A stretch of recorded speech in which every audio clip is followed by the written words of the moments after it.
Sorry, is that James Bond or Kyle? Caroline! Wowza, look at you. Castle and Key, how are you doing? I'm doing great. Good How are you? to see you. Looking Fantastic. dapper. Thank you. Well, I'd like to. This place seems like it may be kind of old. What's the history here? It's very historic. So this is a site that was built in the late 1800s by Colonel E.H. Taylor in 1887. A massive, massive complex. It's 113 acres and has lots of different components to it. We've got a castle, we've got sunken gardens, we've got a spring house that's an iconic space on site. And Colonel Taylor built all of this to entertain guests. He was really the father of the modern bourbon tourism movement. So 1887, has this place been cranking out bourbon ever since 1887? It did for a while. So Colonel Taylor operated here until Prohibition happened. And it was after Prohibition that national distillers ended up purchasing this property. They were cranking out somewhere around 1,000 barrels a day, which was insane. Yeah, so that was from 1935 until 1972 they did. And so for 40 plus years, it was becoming overgrown and not kept in shape. And so it was in ruins by the time our owners found it in 2016.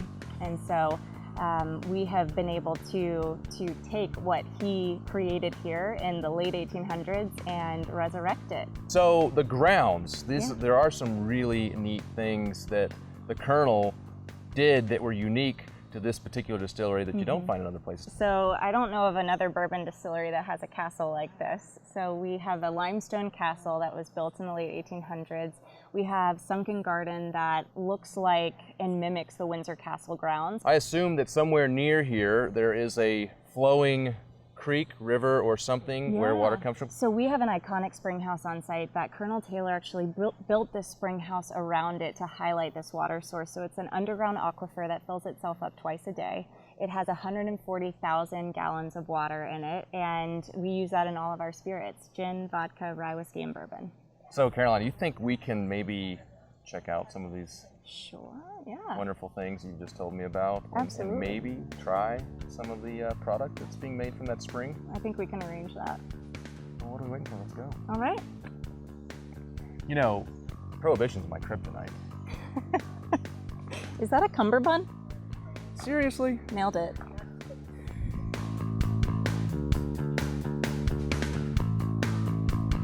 I see two bottles here with some neat labels. This is the Castle and Key vodka, and it's pretty cool because it shows you the mash bill right on the front, what it's made from. Tell me a little about the vodka. Really wanted to create a special vodka. Vodka, as defined, is a odorless, tasteless spirit, but for us, we wanted to make sure that there was still character involved in the base that we were creating. And so we used our bourbon recipe, and then we redistilled it up to 190 proof and made it that odorless, tasteless spirit. So this is 190 proof. Well, that's fantastic. we distill it up to that, and then we bring it back down to the proof that we were going to land at. 190 proof would be a little bit much in a cocktail. That's true.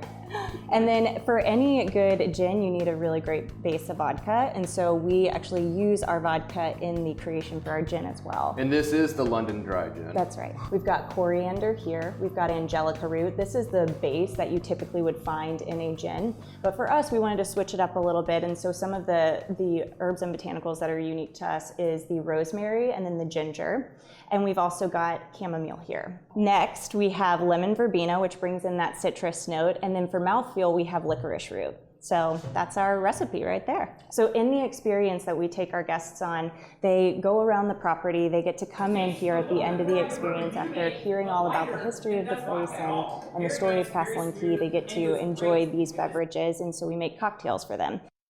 The vodka, Yep. the gin, Yep. cocktails.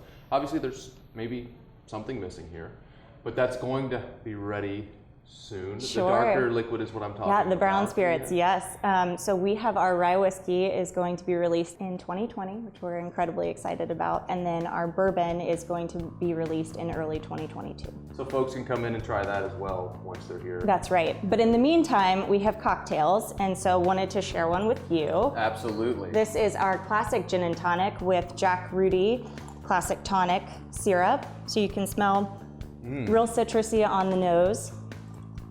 You can smell a little bit of that rosemary that we garnish. A leaf fell in mine. So rosemary for a garnish, also a lemon peel, and then a couple of juniper berries. as well. So this is a really crisp, refreshing, classic gin and tonic, and it's great for the summertime and can transition into fall. The taste. Yeah.